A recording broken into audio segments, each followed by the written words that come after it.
que aconteceria se você encontrasse um anjo bem na sua frente? Não seria um dia como outro qualquer. Você teria a consciência de que essas criaturas celestiais existem e, assim como São Tomé, acreditaria vendo.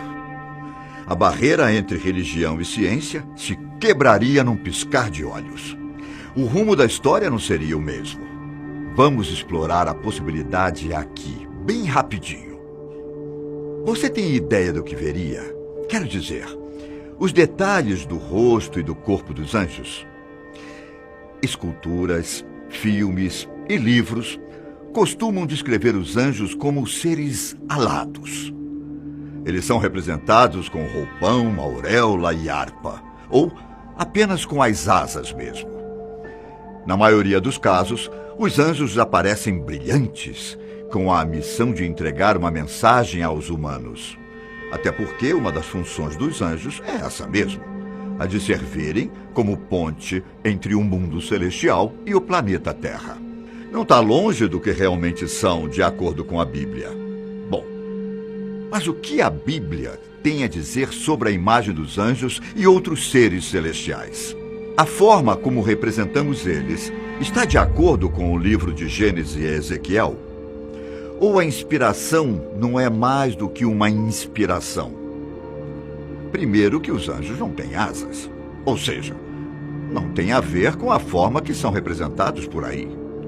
Querubins e serafins podem até ter, mas anjos comuns não.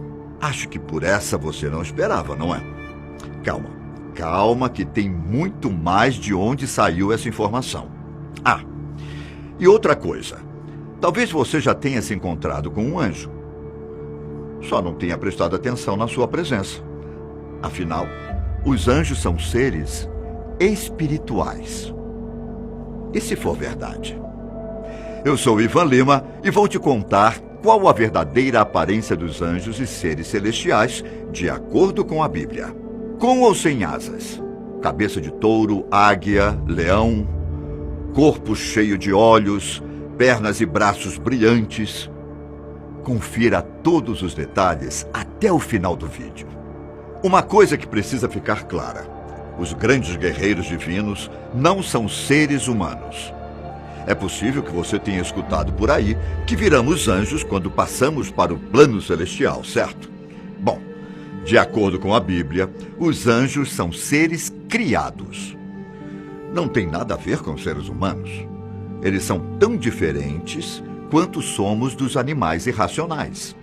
Os anjos têm conhecimento absoluto, mas são inteligentes sim, e não têm corpo físico. É isso mesmo. Antes de mais nada, os anjos são espirituais. Eles não podem estar em todos os lugares ao mesmo tempo, e nem são tão poderosos quanto Deus. Mesmo assim, são mais inteligentes que os seres humanos, e são guerreiros, de mão cheia. Esses seres espirituais entendem muito bem a humanidade. Acreditam nas profecias divinas e sabem que Deus existe. Até os anjos caídos não são ateus. A Bíblia nunca mencionou que os anjos foram criados à imagem de Deus, assim como aconteceu com os seres humanos. Mas eles podem assumir a forma física, mesmo sendo naturalmente espirituais. É o que o livro de Gênesis conta pra gente. Agora, como seria essa aparência? Quando os anjos são revelados aos seres humanos, a forma física não é a mesma. Isso acaba variando bastante de um livro bíblico para o outro. O que poderia ser comum no meio disso tudo? O sentimento de pavor quando os anjos apareciam para os seres humanos. Ou até mesmo o sentimento de desejo, como aconteceu no episódio de Sodoma e Gomorra. Num trecho do livro de Lucas, as pessoas tiveram que ser acalmadas pelos anjos. "Não tenha medo", disse um dos seres celestiais. O desespero foi quase que instantâneo. Mas por quê? O que as pessoas viram que causou tanto medo e pânico? Ainda no livro de Lucas, os pastores viram anjos cantando para anunciar o nascimento de Jesus. Em vez de celebrarem juntos, os pastores acabaram ficando com Medo. Olha aí o medo de novo. Outro aparecimento, no livro de Mateus, fez com que os soldados romanos agissem como homens mortos. A presença dos anjos foi demais para os soldados. Em Gênesis, os varões de Sodoma se sentiram atraídos pela imagem dos anjos. Um desejo tomou conta dos homens. Eles viram algo que despertou o desejo neles. Algo na aparência dos anjos fez isso. Medo ou desejo? Ou medo e desejo ao mesmo tempo? Eu não sei. Mas uma das descrições no livro de Daniel pode nos ajudar a entender o motivo de dar tanto medo. Daniel levantou os olhos e enxergou um homem vestido de linho, com um cinto de ouro fino ao redor da cintura. Seu rosto era como um raio, e os seus olhos pareciam tochas flamejantes. Os braços e pernas brilhavam feito bronze. A voz era parecida com o som de uma multidão inteira. Olha, eu não sei você, mas eu fiquei meio arrepiado só de imaginar. Como assim? Olhos parecidos com tochas flamejantes? Eles tinham a cor meio avermelhada ou queimavam feito fogo mesmo? Não é de admirar que as pessoas ficassem espantadas com a aparição dos anjos. Ah, e vocês perceberam que Daniel nem mencionou asas ou qualquer coisa do tipo? Fico pensando aqui comigo. Talvez os anjos assumam a forma humana para não assustar tanto as pessoas. Como são seres espirituais, podem se passar por homens ou por mulheres. O mais interessante era nem ter asas mesmo. Só isso já iria assustar o suficiente. Não sobraria ninguém para falar com os anjos. Os anjos, inclusive, conseguiam se comunicar no idioma dos pastores. Mas, me diga uma coisa.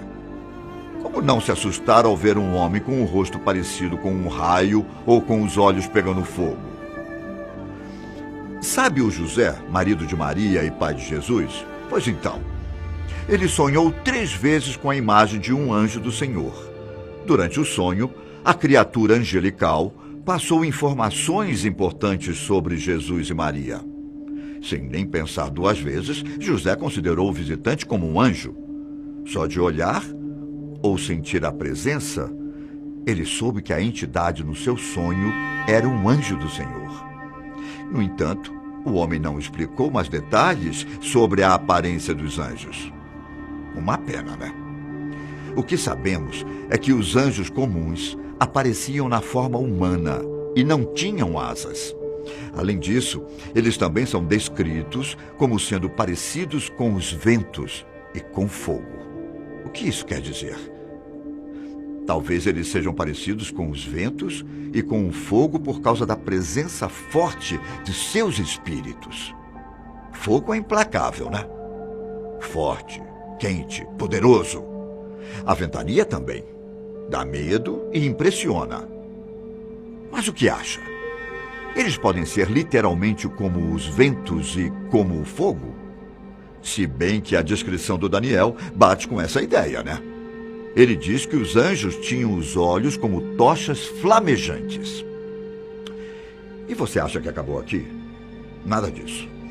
Se você pegar a Bíblia, também vai perceber que existem outros seres celestiais além dos anjos comuns. Aí sim, alguns deles têm asas, mas outros continuam sem. O arcanjo Miguel e o Gabriel também não tinham asas. Mas não é bem assim que são representados. Licença poética que fala, não é? Creio que deve ser isso. A nossa ideia de seres alados talvez venham por causa dos serafins e dos querubins. Eles sim tinham asas. E a Bíblia não menciona apenas um par para cada uma dessas criaturas. Os serafins só são descritos em apenas um trecho da Bíblia. E as coisas são um pouco estranhas. O profeta Isaías tem uma visão do céu e dá de cara com criaturas de 6 asas. Somente 2 estavam sendo usadas para voar. As outras 4 asas cobriam o rosto e os pés. Já os querubins são descritos em 2 livros da Bíblia, Gênesis e Ezequiel. Em Gênesis, os querubins fazem a segurança do jardim do Éden e seguram espadas de fogo. Em vez de criaturinhas inocentes e fofinhas, o profeta Ezequiel descreve os querubins com 4 rostos e 4 asas. O primeiro rosto é de um touro, o segundo de um homem, o terceiro de um leão e o quarto de uma águia. Eles estavam logo abaixo de Deus, com os corpos completamente cheios de olhos. Anjos comuns, arcanjos, serafins, querubins. E se for verdade?